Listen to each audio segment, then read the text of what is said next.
ఈరోజు ప్రజాస్వామ్యం సిగ్గుపడే రోజు. భారతదేశంలో స్వతంత్రం వచ్చిన తర్వాత అనేక పార్టీలు పరిపాలించే అనేక పోరాటాలు జరిగాయి. నాకు 25 సంవత్సరాలు. ఈ 25 సంవత్సరాల్లో కాంగ్రెస్ పార్టీలో పనిచేశాను, జనసేన పార్టీలో పనిచేస్తూ ఉన్నాను. అనేక ఉద్యమాల్లో పాల్గొన్నాను, అనేక చోట్ల పాల్గొన్నాను.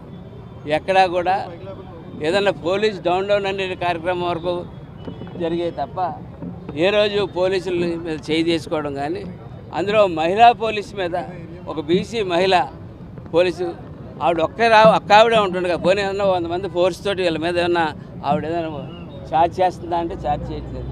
ఉన్న ఒకే ఒక్క పోలీసు అధికారిని సబ్ ఇన్స్పెక్టర్ ప్రవల్లిక్ గారు ఉంటే ఆవిడ్ని ప్రతి చోట తాకి చాలా దారుణంగా అమానుషంగా ఎక్కడ భారతదేశ చరిత్రలో ఏనాడు ఎప్పుడూ జరగని రీతిలో ఇవాళ ఈ గొడ్ల పార్టీ నాయకులు కార్యకర్తలు బిహేవ్ చేస్తే, ఇతను ఎందుకోసం ఆ అమ్మాయి రోడ్డు మీదకి వచ్చింది అన్నది ఆలోచిస్తే, ఒక నేరస్తుడు రిమాండ్లో ఉన్న ఒక నేరస్తుడిని పరామర్శించడానికి గొడ్డల పార్టీ అధ్యక్షుడు వెళ్తూ ఉంటే జరిగినటువంటి సంఘటన ఇది. ఎవరైనా ఎక్కడైనా ఒక యాక్సిడెంట్లో నిజంగా ఆ అప్పలనాయుడు కొడుకు అమాయకుడే అనుకుందాం, అమాయకుడు కోర్టు చెప్తుంది తర్వాత సంగతే. కానీ ఒక యాక్సిడెంట్ జరిగింది, యాక్సిడెంట్ జరిగినప్పుడు హిట్ అండ్ రన్ వెళ్ళకూడదు, ఎప్పుడు కూడా అక్కడ ఉండి అక్కడ చేయించాలి. అది చేయించినప్పుడు ఖచ్చితంగా అతను అప్పుడు దాకా కోర్టు తెచ్చేదాకా అతను నేరస్తుడే. కానీ ఎక్కడైనా చనిపోయిన మనిషి దగ్గరికి వెళ్తారా, లేకపోతే నేరస్తుడి దగ్గరికి వెళ్తారా? నేరస్తుడి దగ్గరికి అని చెప్పి వస్తే మరుసటి రోజు మన హైదరాబాద్ విమానాశ్రయం కోల్పోయిన తర్వాత 2 రోజుల తర్వాత త్వరలో మన ప్రధానమంత్రి గారితో ఎంతో ప్రతిష్టాత్మకమైనటువంటి ఎయిర్పోర్టు జిఎంఆర్ ఎయిర్పోర్టు భోగాపురంలో మనం స్టార్ట్ చేసుకుంటా ఉన్నాం. ఈ రాష్ట్రం గర్వించదగినటువంటి ఎయిర్పోర్టు. నిజంగా అంత పెద్ద కట్టడం, అంత గొప్ప కట్టడం మన రాష్ట్రాన్ని కోల్పోయిన తర్వాత అది మొట్టమొదటి కట్టడం. అంత ప్రెస్టేజియస్ ఒక కట్టడాన్ని పెట్టి దాన్ని పెడతా ఉంటే కావాలని ముందు రోజు వచ్చి అక్కడ ల్యాండ్ ఆర్డర్ని పాడు చేద్దాం అన్న ప్రధానమైన ఉద్దేశంతో, ప్రధానమంత్రి ఉద్దేశంలోని, ఎక్కడెక్కడి నుంచి వచ్చిన పెద్దల దృష్టిలోని ఇక్కడ ఈ రాష్ట్రంలో ల్యాండ్ ఆర్డర్ బాగోలేదన్నటువంటి కార్యక్రమాన్ని చూపిద్దామన్న ఉద్దేశంతో చేసిన ప్రయత్నాన్ని పోలీసులు ఎక్కడికక్కడ విఫలం చేస్తే, సింగిల్గా దొరికిన మహిళా అధికారి మీద అన్యాయంగా దాడి చేసి చుట్టూ నిజంగా కౌరవుల సభలాగా చుట్టూ ఆ అమ్మాయిని అన్ని వైపులు ముట్టడిసి అక్కడెక్కడ తాకుతూ ఆ అమ్మాయిని చాలా ఇబ్బందికరమైన పరిస్థితుల్లో పెట్టినటువంటి వ్యక్తుల్ని, ఆ గొడ్డల పార్టీ నాయకుడిని ఈ రాష్ట్రం నుంచి తరిమేయాలని, గొడ్డల పార్టీని సస్పెండ్ చేయాలని, పార్టీనే తీసేయాలని చెప్పి మేము కోరుతా ఉన్నాం. ఎందుకంటే ప్రజాస్వామ్యంలో మేము చూస్తూ ఉన్నాం, అనేక కారణాలు, అనేక పార్టీలు వచ్చి అనేక మంది వచ్చారు వెళ్ళారు. దాని తగ్గట్టుగా చట్టాలు ఆవేళ అంబేద్కర్ గారు చాలా గొప్ప చట్టం తయారు చేశారు.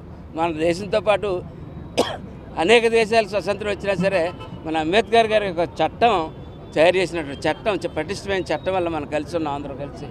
ఈరోజు తర్వాత దానికి అనేక సవరణలు చేశారు రకరకాల అవసరాల కొద్దీ.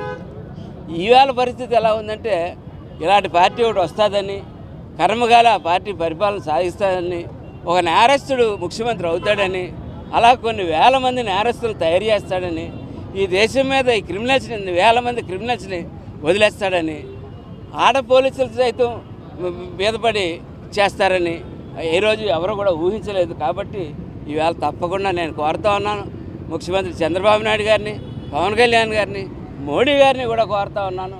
తప్పకుండా ఇటువంటి వ్యక్తుల విషయంలో చట్టాలు సవరించుకోవాలి.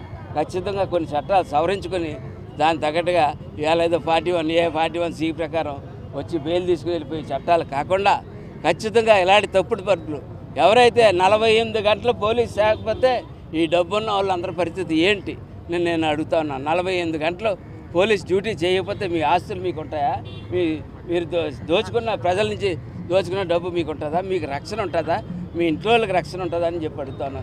అటువంటి పోలీసు డ్యూటీ చేస్తూ ఉంటే మాట్లాడక ఎంత దారుణం చేస్తారా? నేను మరీ చెప్తా ఉన్నాను పోలీస్ యూనియన్స్కి, పదే ఆంబోతు రాంబాబు పోలీసులు నెట్టేస్తూ ఉన్నాడు, గుండెల మీద చేసి నెట్టేస్తూ ఉన్నాడు, పీకులు పెట్టి నెట్టేస్తూ ఉన్నాడు. నెట్టేస్తుంటే ఏం చేస్తున్నాయి? మీ ఆత్మగౌరవం ఏమైంది? ఏమైపోయి మీ యూనియన్స్ ఎందుకు బయటకు రావట్లేదు? తప్పకుండా వీటన్నిటి మీద చర్య తీసుకోవాలా. ఈ మహిళ పట్ల ఖచ్చితంగా ఇవాళ ఇది పార్టీ ఇచ్చిన పిలుపు కాదు, మాలో మాకు బాధ కలిగి మాకు నిజంగా చెల్లించి చేస్తున్నటువంటి ఈ కార్యక్రమం ఈ కార్యక్రమంతో వీళ్ళు బుద్ధి తెచ్చుకుంటారని ఖచ్చితంగా వారు శిక్షింపబడతారని కోరుతా ఉన్నాం. అలాగే ముఖ్యమంత్రి గారిని ఉప ముఖ్యమంత్రి గారిని కోరుతా ఉన్నాం. దీని మీద ప్రత్యేకమైన ఒక కమిటీ వేసి తీవ్రమైన చట్టాలు తీసుకొచ్చి దీని మీద తీవ్రమైన పనిష్మెంట్ తీసుకోకపోతే లా అండ్ ఆర్డర్ అన్న పోలీస్ అన్న పబ్లిక్లో భయం పోయిన రోజు రాష్ట్రం అస్తవ్యస్తం అయిపోద్దని